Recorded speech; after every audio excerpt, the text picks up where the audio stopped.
지금 시기와 때가 사실 계시록을 좀 알면은 좋겠다 싶은 그런 시기와 때가 왔는 것 같아요. 코로나 이후에 리셋됐잖아요. 모든 정치, 경제, 사회, 또 군사, 국제적인 일들, 이런 일들이 성경 기록대로 이렇게 잘 좀 맞춰지는 것도 있고, 또 앞으로 어떻게 우리가 믿음을 지키고 나가야 될지, 성경 말씀, 계시록에는 어떻게 말씀하시는지 이런 부분들을 조금 더 디테일하게 공부를 하면 좋겠다 싶은 그런 시기가 왔는 것 같습니다. 그래서 그런 부분들을 한번 다니엘서와 연결해서 공부해 보도록 하겠습니다. 자, 계시록에 오늘은 계시록 전체 구조와 설계도라 하는 그런 제목을 가지고 전체 구조를 조금 아시면은 좋거든요. 저도 이 전체 구조를 알기까지 엄청나게 팠습니다. 사실 이해가 너무 안 돼가지고 처음에는 요한계시록이, 왜냐하면 요한계시록이 시기와 때가 그대로 이어지는 사건이 아니거든요. 그래서 봉인 안에 나팔이 들어있고 나팔 안에 병 심판이 들어있고 이런 부분들을 시간 순서로만 계산을 하니까 이해가 전혀 안 됐습니다. 그러니까 이 모든 부분 자꾸 이렇게 연구하고 탐구하다 보면은 지혜를 주시지 않나 이런 이제 생각을 해봅니다. 오늘 한번 들어보시고 쉬운지 어려운지 판단을 해보시고 들을만하다 하면은 계속 한번 탐구를 해볼 거고 어렵다 이러면은 쉬울 때까지 다른 거 하겠습니다. 그렇게 한번 살펴보시고 나는 위에서 이렇게 하는데 듣는 사람들은 이게 무슨 말인가 이렇게 하면은 아무 그런 유익이 없잖아요. 그렇죠? 자, 계시록의 전체 구조와 설계도, 계시록에서 우리가 공부를 해보는 가장 중요한 핵심 문맥이 계시록 1장 19절입니다. 내 본 것들, 지금 있는 것들과 이후에 있을 것들을 기록하고 계시록 1장 19절에 그렇게 말씀합니다. 오늘은 계시록 전체 구조와 설계도니까 조금 잘 들으시면은 다음 주에도 계시록을 우리가 공부를 할 때 이해가 조금 됩니다. 오늘 잘 못 들으시면은 다음번에는 이해가 잘 안 되는 거 분명히 맞습니다. 자, 내 본 것들 1장에 보면은 영광스러운 예수 그리스도에 대해서 그대로 나오죠. 계시록뿐만이 아니고 창세기 1장 1절부터 계시록 22장까지 그 타겟가 누구한테로 가 있을까요? 타겟가 누구한테 가 있어요? 그렇죠. 예수님한테 가 있는 거거든, 사실은. 모든 걸 예수님의 초점에 두시면 됩니다. 그렇게 보면은 굉장히 이해가 굉장히 빠릅니다. 그리고 2, 3장에 가보시면은 7교회가 나오고, 교회 시대가 되겠죠. 이거는 이제 지금 있는 것들을 지금 말씀합니다. 그리고 이제 이후에 있을 것들, 이거는 4장 이후에 환란기에 들어가는 그 장면을 묘사하고 있습니다. 그리고 그 전에 휴거를 받고 하는 그런 것도 이제 나오고, 그리고 예수님께서 재림하시고, 또 온 그 왕국, 하나님의 왕국이 세워지는 그 과정, 예루살렘 성이 공중에 임하고 하는 그런 부분들이 마지막 때 보면 이제 나옵니다. 그리고 그 다음 이제 문맥을 좀 이해를 해야 될 거는 10장 11절에 가보시면은 그가 내게 말하기를 내가 반드시 많은 백성들과 민족들과 언어들과 왕들 앞에서 다시 대언해야 하리라. 이 말씀이 있습니다. 이 부분들을 좀 기억을 해 주셔야 됩니다. 기억을 해 주시면 다시 대언한다는 거거든요. 대언했는데 또 다시 돌아와서 대언한다. 이런 부분들을 좀 기억을 해 주시면 좋겠습니다. 자, 계시록 1장에서 4장까지는 교회 시대의 그 교회에게 전달하는 그 말씀입니다. 그리고 그 끝에 가보시면은 이리로 올라오라 하는 사도 요한 보고 이리로 올라오라 하겠죠.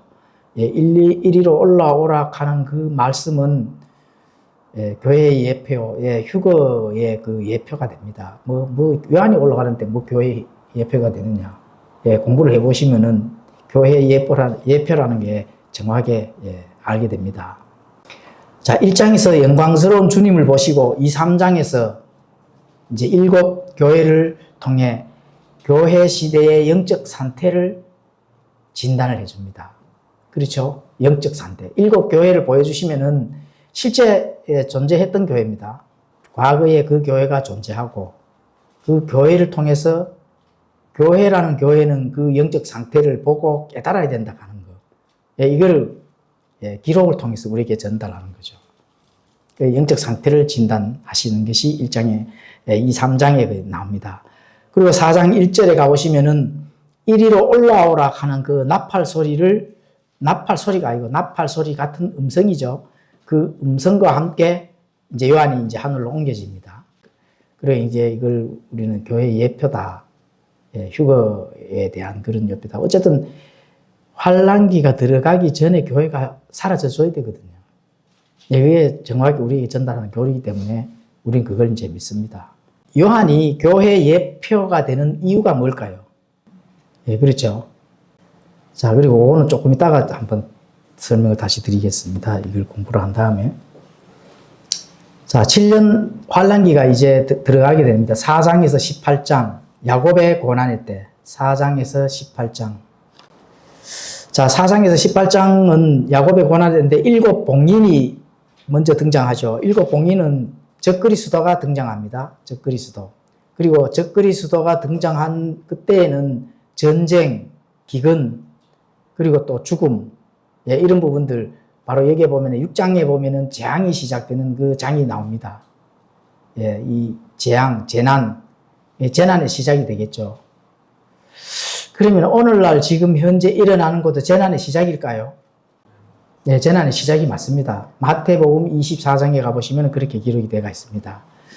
자, 그리고 계시록 8장에서 9장에 가보시면은 7 나팔이 기록이 되어 있죠. 자, 7 나팔은 자연계와 인류에게 쏟아지는 직접적인 이제 나팔이 되겠습니다. 나팔은 자, 7 나팔에서 나오는 그 심판은 하나님께서 자연계를 통해서 이 땅에다가 쏟아지는 그 재앙이다. 이렇게 이제 보시면 됩니다. 하나님께서 전쟁이나 핵폭탄을 통해서 이 땅을 심판하는 게 아닙니다. 뭐를 통해서요? 하나님의 군대들, 자연계를 통해서 심판을 한다. 이렇게 이제 보시면 되고. 자, 계시록 16장에 가보시면 병심판이 나옵니다. 병심판. 7 호리병, 하나님의 진노가 가득 찬 그 마지막 심판이 되겠습니다. 계시록 16장에 보면 기록이 되어 있고. 자, 이 부분이 가장 중요한 것은 뭐냐면은, 자, 이스라엘의 회복과 불신 세상의 심판이 목적이다. 불신 세상의 심판이 목적이다. 자, 유대인들이 14만 4천 명이 인침이 되는 그런 부분들이 등장하고, 두 증인 사역이 또 등장하잖아요. 두 증인은 누가 되죠? 자, 모세와 엘리야. 모세와 엘리야인데, 모세와 뭐, 스룹바벨이라고도 하시는 분들도 있습니다. 그것도 나중에 조금 더 자세하게 들어가서 공부를 하면서 얻은 것이 더 가까운 건지. 엘리야는 맞습니다. 엘리야. 그렇죠. 엘리야는 맞는데, 엘리야는 예수님께서 마태복음에 보면은, 자, 먼저 오는 예수님 오기 전에 누가 먼저 와야 돼요? 그렇죠. 예수님 재림 때에는 엘리야가 먼저 와야 되는데, 그러면은 이 바리새인들이 침례자 요한에 보고 뭐라 했어요? 너가 엘리야냐? 이렇게 됐잖아요. 그렇죠. 유대인들은 메시아가 오기 전에 엘리야가 먼저 와야 되는 걸 이미 알고 있는 겁니다. 그러니까 엘리야가 오는 거는 분명히 맞습니다. 역사는 반복된다 했잖아요. 그리고 예수님 초림 때는 침례자 요한이 엘리야의 영으로 활동을 했고, 자, 재림 때는 진짜 재림 때는 엘리야가 와야 됩니다. 그럼 모세가 맞느냐 스룹바벨이 맞느냐, 이게 두 개 중에 하나거든요. 그거는 기록이 안 되어 있습니다. 그래서 말라기에 보면은 엘리야가 먼저 와야 된다 하는 게 정확하게 엘리야라 하는 그 이름이 기록이 되어 있습니다. 그래서 엘리야가 맞다. 자, 7년 환란기의 그 재앙은 특징이 있습니다. 어떤 특징이 있냐면은 자연계와 초자연계, 물리적인 현상과 비물리적인 현상이 오버랩되는 기간입니다. 그런 거 꼭 기억을 해주시면 좋겠습니다. 뭐 상징이라든지 뭐 영적으로 뭐 이렇게 된다 이런 게 절대로 아닙니다. 실제적인 실체인데 자연계와 초자연계가 오버랩이 돼서 있는 게 7년 환란기다 이렇게 이제 보시면 되는 겁니다. 하나님께서 창조하신 자연 질서를 도구로 삼아서 불신 세상을 심판하는 사건들. 그렇죠. 불신 세상. 불신을 심판하는 겁니다. 특히 7년 동안의 하나님의 그 목적은 유대인들을 회심시키기 위한 그 야곱의 고난의 때인데 그게 이스라엘만 어떻게 예수님께서 그 유대 민족들을 다루시는 것이 아니라 전 세계적으로 오는 공황의 그 대사건, 그렇죠. 그 사건이 바로 7년 환란기다. 이렇게 이제 보시면 되는 겁니다. 그리고 전체가 이렇게 이제 붕괴가 되는 그런 일이 일어나죠. 창조하신 자연 질서, 이런 부분들이 바로 불신 세상을 심판하는 그런 일들이 자연계에서 일어난다.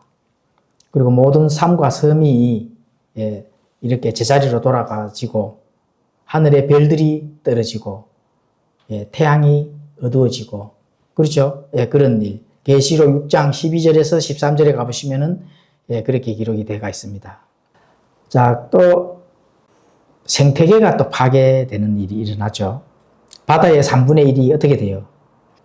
피가 되고, 그렇죠. 생물의 3분의 1이 또 죽으며 모든 먹는 물이 또 쓴 쑥이 되어서 많은 사람들이 그 쓴 물을 먹고 죽어버리는 그런 일이 이제 일어나고, 그거는 이제 계시록 8장 8절에서 11절까지 기록이 되어 있습니다.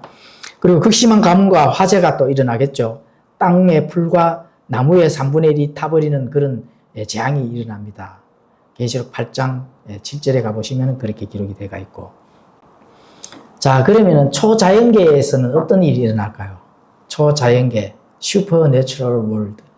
그렇죠. 이 자연계에서는 영적 존재들이 침공을 합니다. 영적 존재들. 영적 존재들이 실제로 이제 물리적인 공간 안에서 실체를 입고 나타난다는 겁니다. 보이지 않는 영적 영역의 존재들이 물리적 세계로 쏟아져 나와 인간을 직접 괴롭히는 사건. 이 사건이 일어나는 겁니다. 그러니까 준 지옥이나 마찬가지다. 지옥은 실제 위치가 있는 곳이 맞죠. 지옥이 어느 위치에 있어요? 땅의 중심부. 그 땅의 중심부에 보면은 실제로 그 안에서 지금 많은 사람들이 그 안에 들어가 있습니다. 그렇죠. 브로스로 가기 위해서 대기하고 있다. 이렇게 이제 보시면 되고. 또 무저갱에서 뭐가 나올까요? 메뚜기 떼가 나옵니다. 이게 5째 나팔 때. 무저갱의 문이 열리는 그런 때 나오는데, 이 올라오는 그 항충들, 이 항충들은 정갈의 독침을 가졌으며 구원받지 못한 사람들을 5개월 동안 괴롭힙니다. 근데 죽고 싶어도 어떻게 돼요? 죽을 수가 없는 그런 시기가 되는 겁니다. 계시록 9장 1절에서 11절이 그렇게 기록이 되어 있습니다. 자, 네 천사가 또 활동을 합니다. 네 천사가 마병들이 이끌고 이제 활동하는 그 시기인데, 자, 유브라데 강에 결박되었던 네 천사가 풀려나서 2억 명의 기병대를 동원해, 자, 인류의 3분의 1을 어떻게 돼요? 죽입니다. 계시록 9장 13절에서 19절. 그리고 하늘에 전쟁이 일어나고 또 하늘에서 사단이 어떻게 돼요? 번개처럼 이 땅에 쏟아져 내려오게 되어 있습니다. 그렇죠? 왜 내려올까요? 자, 우주 공간에 미가엘과 전쟁을 하잖아요. 전쟁을 해서 땅에 내어 쫓기게끔 되어 있습니다. 그럼 왜 땅에 내어 쫓길까? 공중에서도 이제 심판이 할 때가 됐잖아요. 그죠? 공중에서. 이 공중 어두운 이 우주 공간도 하나님께서 이제 심판을 멈추시고 사실 뭔가 이제 다시 되돌려 놔야 되거든요. 사단이 당연히 땅으로 이제 쫓기도록 하게 되겠죠. 그러면 땅에 쫓아온 이 사단은 자기 때가 얼마 남지 않았으므로 많은 사람들을 더 괴롭히는 그런 일들을 한다. 이렇게 보시면 됩니다. 그리고 땅에 쫓아 내려왔을 때 해야 할 일, 사단이 적그리스도에게 권능을 줍니다. 계시록 12장 7절에서 12절에 같은 그 기록을 보면은 적그리스도에게 자기에게 권능을 주고 또 적그리스도는 자, 둘째 짐승 그렇죠. 거짓 대언자에게 또 권능을 전달해서 거짓 대언자가 자기 자신을 숭배할 수 있도록 그렇게 합니다. 그래서 이 땅에서는 우상 숭배 또 짐승표 그러니까 주인이 바뀌게 하게끔 하는 겁니다. 다 불신자니까 자기 자식으로 만들어야 되거든요. 그래서 자기 자식으로 만들었을 때 끌고 갈 수가 있으니까 그렇죠. 그런 일들을 하는 겁니다. 자, 우상 숭배 또는 짐승표. 자, 짐승표를 받지 못하면 어떻게 돼요? 그렇죠. 우리가 늘 한 번씩 공부를 하잖아요. 매매를 하지 못하기 때문에 굶어 죽어야 됩니다. 그리고 또 지금 AI 시대에 아주 그 기술이 그걸 도입을 해서 어디 공간, 어디에 숨어 있어도 다 찾아낸다고 하는 거. 그런 부분들을 알 수가 있습니다. 위치 추적도 다 하겠죠. 그리고 전 세계를 하나의 뉴월드 오더, 하나로 통합을 하기 때문에 그 통합한 것들을 가지고 많은 부분들 이 통제를 시작하죠. 그게 바로 뭐 지금부터 통제하는 이유, 사회주의로 넘어가는 이유가 바로 거기에 있습니다. 자, 그러면은 유브레데 강에 결박된 내천사가 또 풀려나고 또 2억 명의 기병대를 동원해 인류의 3분의 1을 죽인다. 이렇게 이제 기록이 됐고, 자, 2억 명의 기동대는 또 어떤 하나님의 군대인지 아니면 사단들이 움직이는 군대인지 이런 부분들을 나중에 또 공부를 해 보도록 하겠습니다. 또 개구리 같은 새 부정한 영이 용과 짐승과 거짓 대언자 입에서 나와 세상 왕들을 아마겟돈 전쟁으로 모읍니다. 아마겟돈 전쟁. 자, 이 석유가 이 세상을 지배하는 사실 생명의 핏줄이거든요. 아마겟돈. 이 석유 때문에 많은 사람들이 경제적으로 어떻게 앞으로 돼 갈지 이런 부분들을 계시록 공부하면서 한번 살펴보면 좋겠습니다. 아마겟돈으로 왜 모일까? 계시록 16장 13절에서 14절에 보면 그렇게 이제 기록이 되어 있는데, 자, 많은 사람들 경제적으로 지금 굉장히 어렵죠. 그 경제적으로 어려울 때 또 적그리스도가 나타날 수 있는 준비를 해야 되는 그것이 첫 번째 경제입니다. 사람들이 살 수 없도록 만들어야 되거든요. 그러니까 그런 부분들. 자, 물론 이 많은 부분들 하나님을 대적하는 이런 일들이 착착착착 하나의 협동으로 이렇게 잘 이루어지잖아요. 잘 이루어진다고 생각 안 하나요? 예? 사실 뭐 우리가 이제 애국을 하기 위해서 많이 모이고 저항을 하기 위해서 저항하는 거는 우리의 믿음을 보여주는 거거든요. 이 땅에서 있으면서 저 마귀 사탄들의 그 움직임 또 이 세상을 어떻게 자기들 건데 이 세상이 사실은 지금은 이 세상의 주인이 마귀 사탄이 아닙니다. 이 세상의 시스템이 지금 마귀 사탄 거지 실제 주인은 누구예요? 그렇죠. 예수님에게로 모든 그 지배권이 넘어갔거든요. 예수님의 십자가의 그 사건 이후로는 사단의 소유가 그 소유의 권리 증서가 누구에로 넘어갔어요? 예수님에게로 넘어간 겁니다. 지금은 실제 주인은 예수님이거든. 그런데 그 잔당으로 남아있는 시스템이 마귀들 거기 때문에 지금 그렇게 돌아가고 있는 겁니다. 일단은 활동을 하나님께서 지금까지 앞으로 예수님이 재림할 때까지 그 활동할 수 있는 권한을 아직까지 빼앗지 않았기 때문에 그렇습니다. 자, 그래서 아마겟돈 전쟁으로 모으고 그러면은 이제 우리가 피할 곳이 있을까요? 없을까요? 피할 곳이 없습니다. 자연계가 무너지면 숨을 곳이 당연히 없는 거죠. 그렇죠? 그리고 초자연계가 공격하면 막을 방법이 있을까요? 없을까요? 당연히 없죠. 그러면은 교회가 해야 될 일이 뭘까요?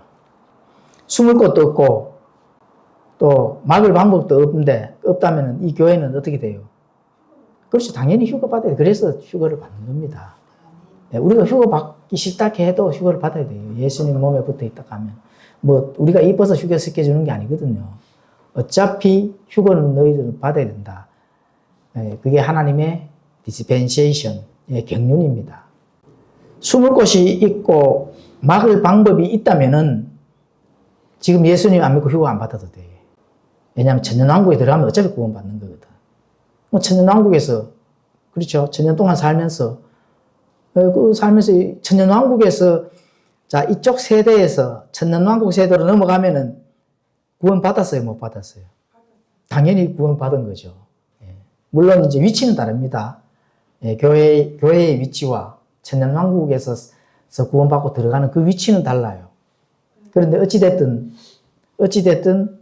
예, 구원을 받는 겁니다. 예, 바벨론 포로에서, 예, 6월절을 지나서, 예, 홍해를 지나면은 그 1세대는 구원 받았어요, 못 받았어요? 1세대는 구원 받습니다. 예. 뭐 1세대는 전부 다 광야에서 죽었다 하니까 구원을 못 받은 걸로 아는데 100% 구원을 다 받았습니다. 2세대는 구원을 받아야지. 예, 구원을 받아야 됩니다. 도피처가 있는 거 아니에요? 무슨 도피처가 있어요? 어쩐지 도피처 있고. 아니, 유대인들을 위해서 도피처를 만들어놔지, 유대인들을 위해서. 이방인들은 도피처가 어디인 줄 어떻게 알아요? 유대인들을 위해서, 예, 뒤도 돌아보지 말고, 그렇죠? 예, 예, 지붕 위에 있는 자들은 빨리 내려서 산으로 도망가서 그 산이 도피처입니다. 예, 나중에 도피처가 위치가 어디에 있는지도, 예, 공부를 한번 해볼게요. 예, 아주 요새입니다.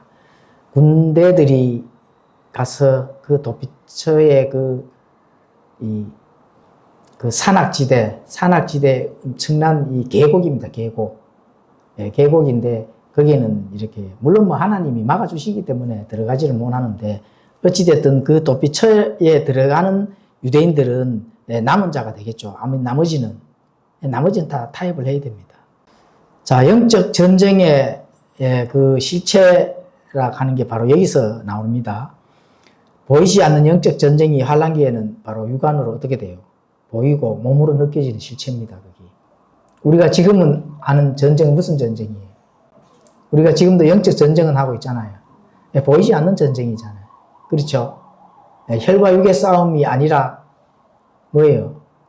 예, 어둠의 세력들, 정사와, 예, 권능과 이 어둠의 세력들, 예, 사단과의 싸움이거든. 그렇죠? 근데 그것이 지금 7년 환란기에 들어가면 어떻게 돼요? 그게 실체가 진짜 영적 존재들과 싸워야 됩니다. 이길 수 있어요, 없어요? 당연히 못 이기죠. 자, 이런 혼란 속에서 하나님께서 이스라엘이라 하는 14만 4천 명을 이제 그 환란 복음을 전할 수 있도록 해준 겁니다. 그 안에서도 복음이 있는 겁니다. 예수님을 믿는 복음은 아니고, 예, 환란 복음. 그렇죠? 또 환란 복음이 지나면은 천사들의 복음. 예, 이런 복음을 믿고, 예, 살아나야 된다. 끝까지 살아나야 된다. 끝까지. 유대인이든 이방인이든 끝까지 살아남아야 된다 하는 거. 예, 이런 부분들을 알 수가 있습니다. 자, 오늘 계시록 12장 14절에 보면 그렇게 기록이 되어 있습니다. 자, 그러면 전 3년 반에 대해서 설명을 드리도록 하겠습니다. 자, 전 3년 반 중에 한 일의 언약이 나오죠. 한 일의 언약. 이거는 다니엘서 9장 27절에 가보시면은 그가 많은 사람과 한 일의 동안 언약을 확정할 것이며, 자, 이렇게 기록이 되어 있습니다. 자, 다니엘서 9장 27절에 그렇게 기록이 되어 있는데 이게 평화조약 체결이 되겠습니다. 여기서 그러면 그가 많은 사람과 한 일에, 그는 누굴까요? 그는, 예, 적그리스도가 되겠습니다. 자, 어떤 대구의 큰 교회 목사님은 그가 예수님이다. 이렇게 되는데, 예. 예수님 아닙니다. 그는, 예, 평화조약 체결이 왜 예수님이 아니고 적그리스도가 될까? 아니, 여기가 예수님이라고 무슨 근거가 있어? 또 예수님이라는데, 우리가 간단하게 해서 상식적으로 생각하면은 그가 왜 예수님이 아닐까요?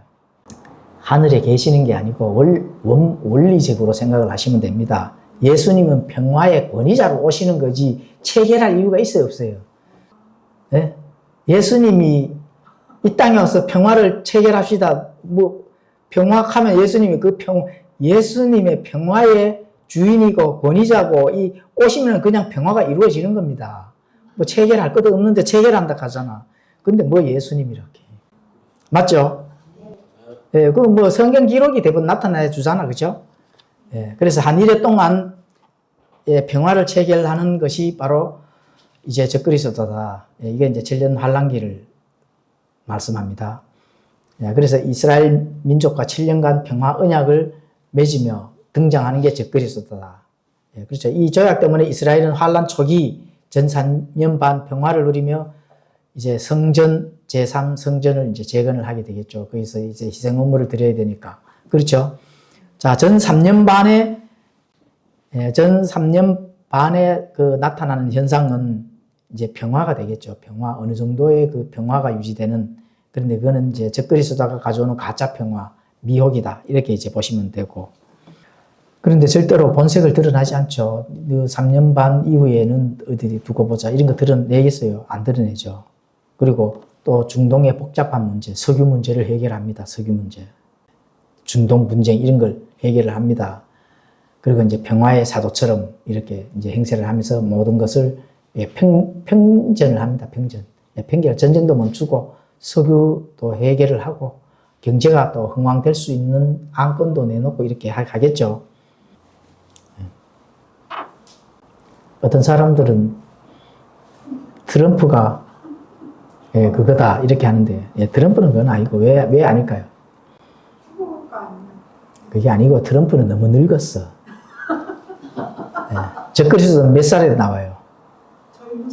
그리스도이기 때문에 예수님이 33년 동안 아주 건장한 모습의 그 건장한 모습으로 나타나지. 트럼프는 지금 나이가 지금 80이 넘었는데 적그리스도다 하면은 지나가는 소도 웃습니다. 왜 그리 상식적인 거 생각을 못 하실까? 사단은 이 모방의 대명사입니다. 사단은 모든 것을 하나님을 모방하는 자이기 때문에 그래서 속는 겁니다. 그리고 이제 제3성전이 세워지면은 유대인들도 희생 의물도 드리고 이제 성전에 제물을 바치는 걸 이제 회복이 되겠죠. 그래서 이스라엘은 조약의 보호 아래 다시 희생물과 봉헌물을 드릴 수가 있다. 그렇게 시작을 합니다. 자, 여기서 물론 평화는 이제 거짓 평화가 되겠고 예수님께서 직접 말씀을 하셨거든요. 요한복음 5장 43절에 가보시면은 내가 내 아버지의 이름으로 왔는데 너희가 나를 받아들이지 아니하나 만일 다른 자가 자기 이름으로 오면 너희가 그를 받아들이리라. 그가 누구예요? 그가 그입니다. 그 위에 아까 그 예수님이라고 지칭하는 그 모 교회의 목사님 이걸 여기 그나 똑같습니다. 이 사람이 다른 사람이 오면 받아들이는 것이 누구라고요? 바로 적그리스도다. 그렇게 뭐 성경이 다 예언되어 있기 때문에 뭐 볼 것도 없습니다. 사실 착착착착 이렇게 진행이 되는 거거든요. 그 계시록은 사실 어려운 말씀이 아닙니다. 쉬운데 너무 이제 상징적인 비유적인 그걸로 하니까 굉장히 어렵게 생각을 하시가 그렇습니다. 공부를 해보면 사실 뭐 그렇게 어려운 거는 아닙니다.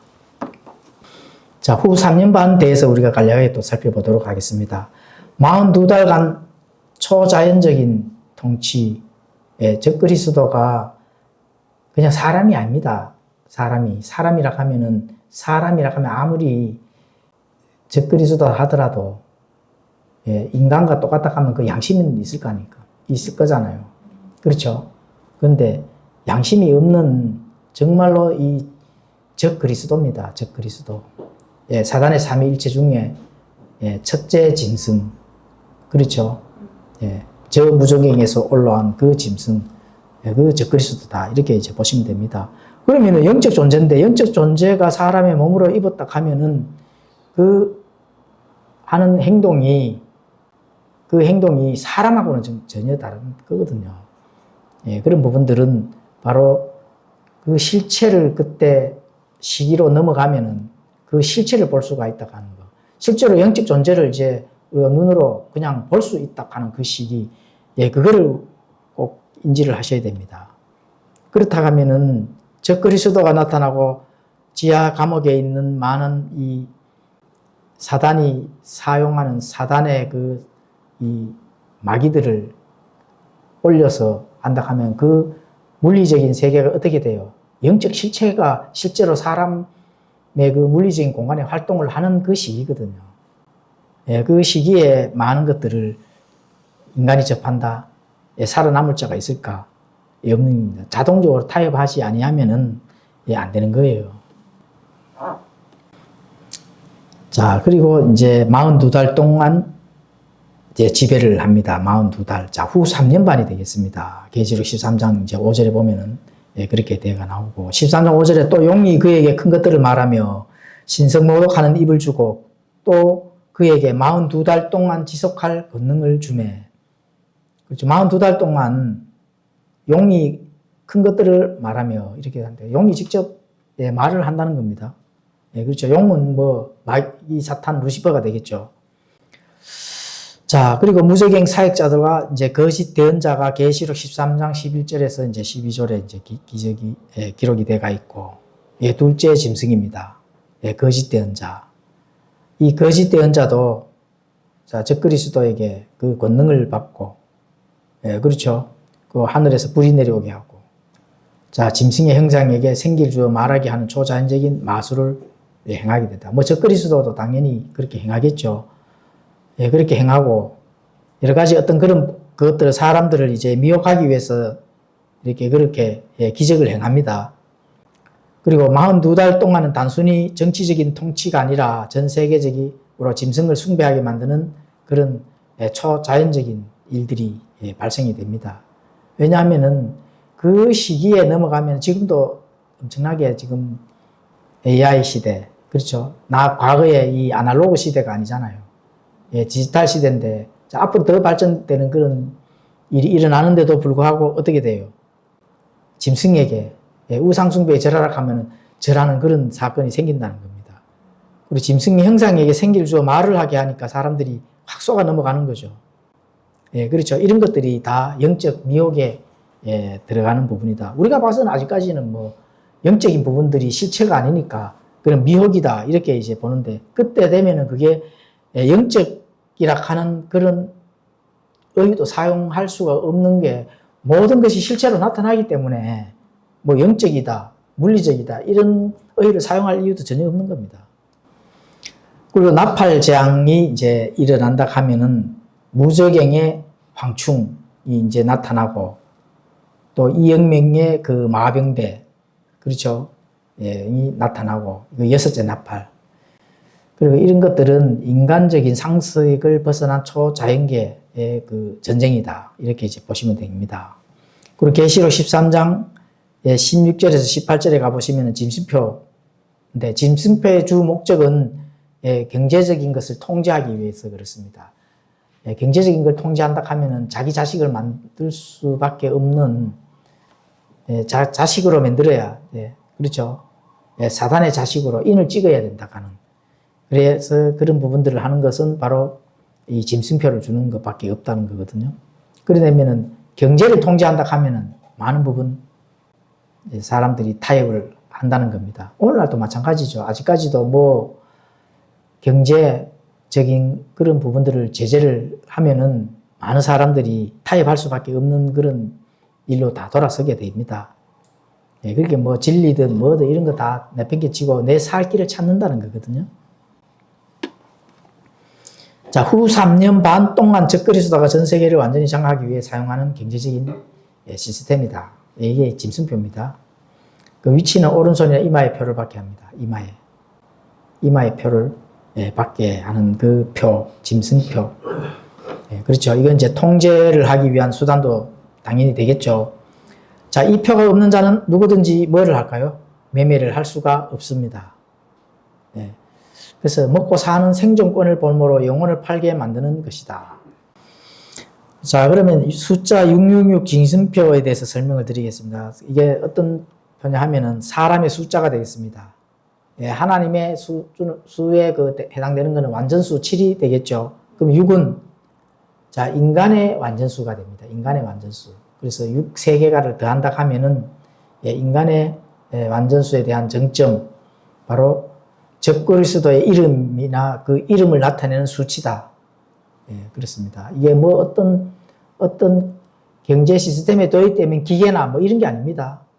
기계 또는 바코드 과거에 바코드 받고 뭐 이렇게 한 걸로 막 그 짐승표라고 난리 났었죠. 베리칩 특히. 자, 베리칩이 짐승표가 될 수 있어요, 없어요? 지금 될 수 없습니다. 예.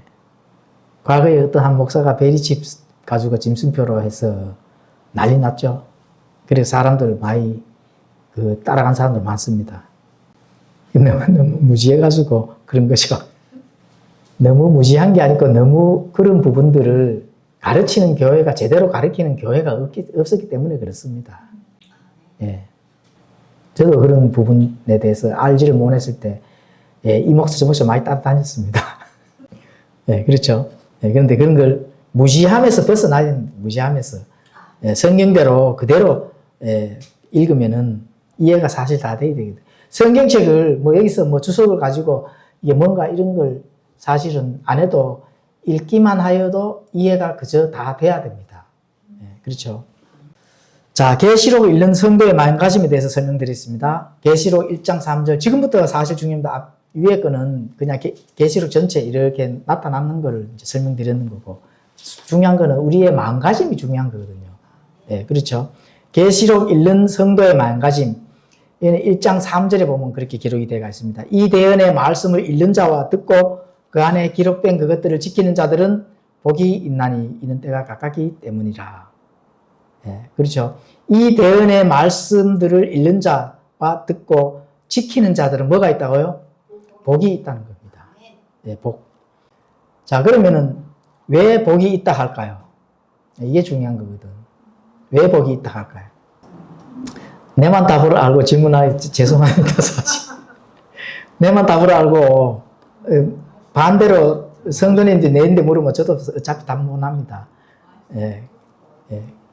근데 이제 제가 방금 성경 그대로 읽으면 그 안에 답이 다 있다 했거든요. 우리는 성경을 성경대로 풀지 다른 주석을 가지고 풀지는 않습니다. 여기 보시면은, 자, 그들을 지키는 자들이 복이 있는데 복이 있는 이유는 바로 뒤에 문맥이 가르쳐 주는 겁니다. 때가 갇혔기 때문에 그렇습니다. 때가 갇혀갔기 때문에 복이 있는 거거든요. 자, 19세기에 읽는 분들은 왜 복이 있을까요? 예, 그분들은 그때도 때가 갇혀졌다 하는 것을 읽고 소망을 가졌다는 겁니다. 자, 오늘도 때가 갇혀졌다 하는 걸 읽고, 예, 소망을 가지기 위해서, 소망을 가지잖아요. 예, 때가 갇혀졌다 하면은 소망이 있죠. 이 세상이 힘들고 사는 거 지치는데, 좀 빨리 예수님께서 재림해서 평정을 하셨으면 좋겠다. 이 소망이 있잖아요. 때가 갇혀진 거지.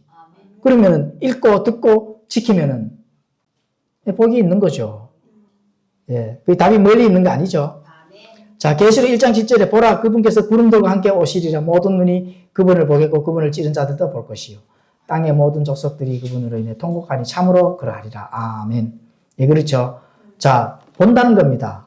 찌른 자도 보고, 그렇죠. 땅의 많은 족속들이 통곡한다는, 왜 통곡할까요?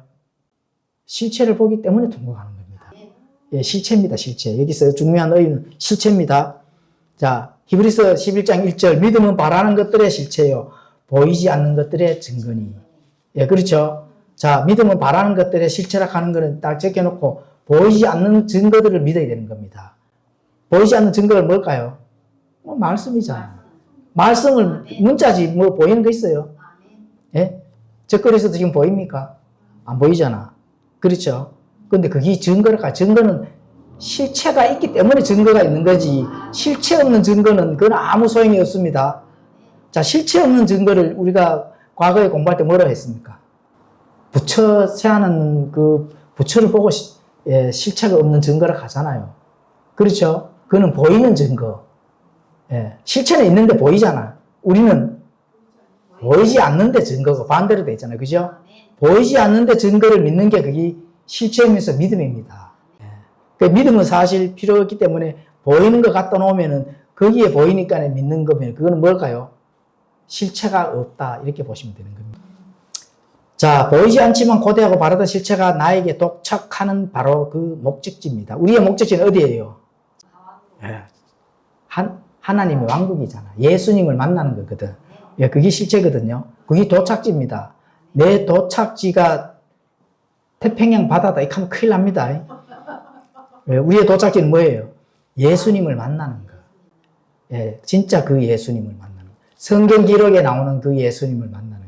성경 기록 외에 누군가 뭐 내가 예수님이다 이렇게 하면은 그건 가짜입니다. 이 안에 나오는 게 그 실체입니다. 그래서 그 증거들을 내가 얼마나 바르게 읽고 듣고 지켰는가가 중요하다. 예, 그게 중요한 겁니다. 바로 1장 3절에 말씀하는 게 바로 거기에 나오는 겁니다. 네가 듣고 그렇죠. 읽고 했는 것이 바로 그게 실체이기 때문에 그렇습니다. 그리고 그렇게 했을 때 지켰다면은 그게 이제 복이 된다는 거죠. 복 받아라 해서 이 세상에 그런 복이 아니잖아요. 예, 그러니까. 예, 그렇죠. 자, 그러면은 하박국 2장 3절에 가보시면은 그리고 이제 2절에 가보시면은 그가 하나님의 말씀과 예수 그리스도의 증언과 자기가 본 모든 것을 증언하였느니라. 사도 요한이 이렇게 이제 증언하였다 나오잖아요. 예수 그리스도의 증언과 자기가 본 모든 것을 증언했다 하잖아요. 그렇죠? 자, 2절에 1장 계시록 요한계시록 1장 2절에 보면 그렇게 기록되어 있거든요. 이게 바로 교회가 휴거되는 이유입니다. 교회가 휴거되는 이유라고. 그가 하나님의 말씀과 예수 그리스도의 증언과 자기가 본 모든 것을 증언했는 것을 그 증언을 믿어요, 안 믿어요? 예, 믿잖아요. 그 증언을 믿는 것이 바로 4장 1절에 이리로 올라오라 하는 그 휴거가 어디에 매달려 있어요, 우리가? 예수 그리스도의 증언에 매달려 있잖아요. 매달려 있으니까 요한이 올라가면 우리가 매달려 있는 요한을 따라서 어떻게 해요? 올라가는 그 증거가 휴거라는데 이게 뭐 휴거가 요한이 올라간 거지 그게 어떻게 휴거냐 이래 되면은 그 안에 있는 속속들이 이런 거를 증거로 대줘야만 이해가 가는 거예요. 예, 그게 아니거든요. 2절에 보면 바로 나오잖아요. 모든 것을 일부분만 본 것이 아니라 모든 것을 본 것을 증언하였다 하잖아요. 그 증언한 예수 그리스도에 매달려 있는 요한도 올라가는데 우리는 그러면 떠나놓고 가면 안 되잖아요. 그렇죠? 예, 그래서 교회가 4장 1절에 나오는 그 말씀으로 인해서 그 음성을 듣고 올라가는 것이 바로 휴거다. 자, 그리고 두 번째로는 마태복음 9장 그 전에 읽도록 하겠습니다. 자, 그 모든 증언이라 하는 그 하박국 2장 3절에는 이렇게 기록이 되어 있습니다. 그 항상 계시는 여전히 정해진 때를 위한 것이나 그 끝이 오면 그것이 말할 것이요 거짓말하지 아니하리라. 비록 그것이 반드시 올 것이므로 지체하지 아니하리라. 거짓말하지 아니한다 하잖아요. 그 증언은. 네, 그렇죠. 그 환상 계시. 사실 이 계시 요한계시는 환상 계시거든요. 다니엘도 환상 계시가 있잖아요. 그 실체입니다. 실체.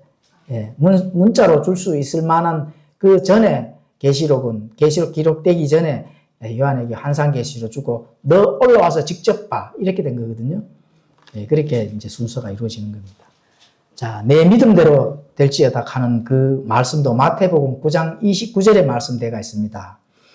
자, 어떤 신자가 하나님의 은혜의 경륜을 신뢰하기보다 자기 고난과 행위로 환난을 통과한다는 것을 구원의 확증으로 믿는다 하면은 하나님께서 그가 믿는 법과 원칙대로 어떻게 돼요?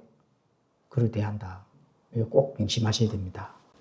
우리 진리의 그 말씀 세대주의 관점에서 볼 때 은혜 시대의 성도 환난과 상관이 사실 없거든요. 근데 끝까지 나는 유대인처럼 환난을 통과하며 견뎌서 구원을 얻는다고 고집한 자들에게는 그들이 스스로 선택한 그 고통의 그 시간, 그게 실체로 다가온다 하는 거. 환난 통과자들이 굉장히 많습니다.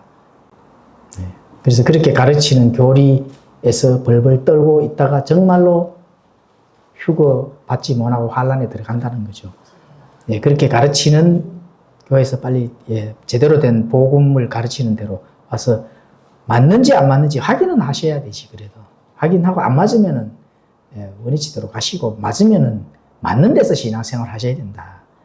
아무리 뭐 누가 주위에 이거 옳다 저거 옳다 하더라도 진리에서 벗어나면은 거기서 이 진리와 비진리는 좀 분리를 하셔야 된다 하는 게 그게 중요한 거거든요. 그래서 하나님은 그 믿는 법과 원칙대로 그를 대하신다. 왜 그래요? 내 믿음대로 될지어다. 9장 29절에 딱 그렇게 해놨습니다. 마태복음. 자, 준비되지 않은 상태에서 맞이하는 도둑 같은 날이다. 준비되지 않은 상태라 하면은 도둑처럼 맞이합니다. 근데 우리는 준비됐어요, 안 됐어요? 예? 준비됐을까요, 안 됐을까요? 됐어요? 뭐를 준비를 하셨는데? 뭘 준비하셨어요? 예? 그렇죠. 우리는 사실 준비됐잖아요. 그죠? 예, 준비됐습니다. 제가 이제 역으로 이제 질문하니까 깜짝 놀라시는데, 사실 준비는 다 됐습니다. 예, 왜냐하면은, 하나님의 말씀에 대한 그런 부분들을 우리가 믿고, 그래도 어쨌든 그 말씀대로 순종하기를 원하잖아요. 예, 순종하기를 원하는 그 바탕 위에서 있다 하면은 그 믿음의 그 반석 기초가 이미 아마 돼 있기 때문에 순종하려고 노력이 나오는 거지. 이해가 쉽죠, 이제. 그러니까, 그렇죠. 내가 기초가 아니고 그냥 모래 위에 이렇게 서 있다면은, 예, 거기서 나오는 거는 바른 순종이 아닙니다. 또 흔들릴 수가 있는 거거든요. 예, 그렇게 본인은 더 잘 압니다. 자, 데살로니가전서 5장 2절에서 3절 주의 날이 밤에 도둑같이 그렇게 오는 줄을 너희 자신이 완전히 아느니라. 그들이 평안하다 안전하다 하고 말할 때에 아이 뵌 여자에게 해산의 고통이 닥치는 것 같이 갑작스러운 파멸이 그들에게 닥치나니 그들이 피하지 못하리라. 자, 지금 오늘날의 이 목사들이 가리키는 그 실체는 평안하다 안전하다, 예, 이런 것들만 가르치는지, 아니면은 영적인 복만 가르치는지, 아니면 세상에 잘 먹고 잘 사는 것만 가르치는지, 그렇죠. 병 고치는 것만 가르치는지, 예, 이런 거 잘 분별해야 됩니다. 예. 평안하다, 안전하다, 좋다, 무천연설에서 나오는 교리거든요. 무천연설. 예, 천년왕국이 없다는 걸 가르치는데, 이 시기가 지금 천년왕국이다. 이러니까 조금 뭐 안 좋은 것은 어쨌든 막 물리치고 세상을 평화로 만들기 위한 그 조건. 자, 무천연설 어디에서 나왔을까요? 예, 천년왕국을, 예, 막 이렇게 부딪히는 데서 나오는 거거든요. 그렇죠. 예, 다 로마 가톨릭, 예, 정치체제. 로마 가톨릭은 종교단체가 아닙니다. 정치단체입니다. 온 세상을 정치적으로 가져오는데 뭐를 입고 가지고 와요? 예, 당연히 뭐 평화는 맞고, 예, 평화는 맞는데, 종교의, 그렇죠? 종교를 가지고 어떻게 돼요? 이렇게 모자를 씌워서, 그래서 나오는 겁니다. 그 안에는 그러면, 그 껍데기는 종교인데, 그 안에는 뭐예요? 정치입니다, 정치. 예, 무서운 단체입니다. 예, 조심해야 되거든요. 그래서 참 그런 것들은 조금만 공부해보면, 예, 다 나타납니다. 예, 그리고 또 나중에 또 공부하도록 하고요. 자, 그러면은 갑자기 교회에 휴거를 가르치지 아니하고 닥쳐버린다 하면 어떻게 될까요? 예, 그게 갑작스러운 파면이거든요. 평안하다, 안전하다고만 이렇게 해서 이렇게 잘 무천연설을 믿고 나왔는데, 그렇죠. 갑자기 뭔가 닥쳤다. 예, 그러면 끝나는 거죠. 예, 그래서 그런 부분들은, 예, 그렇게 하시면 안 되고, 항상 준비되고 깨어 있어야 된다 하는 말은 하나님의 반석, 예수 그리스도의 마음에 붙어 있어야 된다 하는 거예요. 예, 그게 이제 중요한 거거든요. 자, 휴거가 일어나는 순간 그것이 무엇인지도 모르고 혼란에 빠지며 지상에 남겨져 환란의 직격탄을 맞는다. 근데 잘 몰라도 예수님의 몸에 붙어 있으면 휴거 될까요, 안 될까요? 아, 휴거 되죠. 예, 몰라도 되는데 진짜 예수님의 몸에 붙어 있는 거 아닌가, 그거는 아셔야 된다는 거지. 그거 모르면 안 됩니다. 자, 영적 배도와, 예, 종교 통합에 대해서 설명을 드리겠습니다. 목사들이 휴거를 가르치지 않는 대개 세상 사람들이 이상하게 얘기하기 때문에 그렇거든요. 첫째, 뭐 다미성교회 같은 거, 이 이단들 때문에 하나님께서 우리에게 주시는 그 소망의 예, 진리, 휴거, 이런 거를 가르치지 못하도록 그렇게 만들어버렸거든요. 그러니까 휴거 얘기 나오면 목사들 뭐 입에서 휴거 개신교에서 나오는 거 있나요? 없잖아요. 예, 그렇죠. 전부 다 성도들이 스스로 공부해서, 예, 장로교라도 뭐 휴거 얘기도 하고 이렇게 하지, 목사들이 공식적으로 교리에 또는 조직 신학에 이런 부분들을 가르치지를 않는다. 사람의 눈치를 보는 겁니다.